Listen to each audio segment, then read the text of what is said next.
je m'appelle Ronan Floch, je travaille au bureau d'études de la voilerie Incidence. Ça s'est passé assez rapidement, dans le sens où le temps de réaction derrière devait être assez rapide. Parce que comme il a changé de mât, qui du coup passé sur un mât monotype qui est un peu différent, il fallait faire du coup une étude d'implantation du nouveau mât sur le bateau. Du coup la géométrie de la grand voile allait changer par rapport aux précédentes voiles.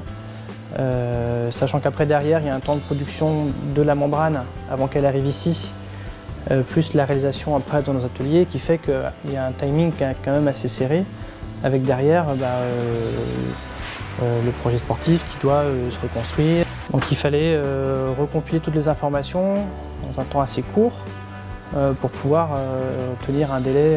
C'était la principale contrainte par rapport à ce dématage, réussir à rebondir sur un délai assez court. On reçoit des plans de bureau d'études comme GC Design HDS qui compilent en fait le nouveau mât sur la plateforme du bateau.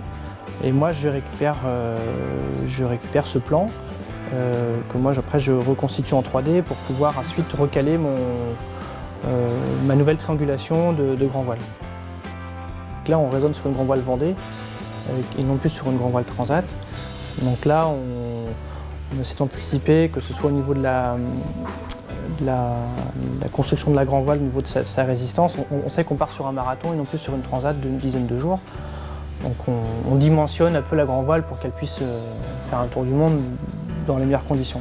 Sur une grand voile Vendée Globe, on va vraiment bien protéger tous les éléments qui vont venir raguer contre les haubans. Tous les points un peu d'usure, de faiblesse, on va vraiment les renforcer. Alors, au final, ça fait une grand voile qui est plus lourde qu'une voile transat, mais on raisonne encore sur une échelle d'un tour du monde et non plus sur une transat. Parce qu'après une transat, les voiles souvent reviennent à l'atelier. Donc on peut faire des petites réparations aux endroits où il y a eu des frottements, etc. Sur un Vendée Globe, on ne peut pas se permettre. La voile elle part, elle revient et puis elle a fait le tour.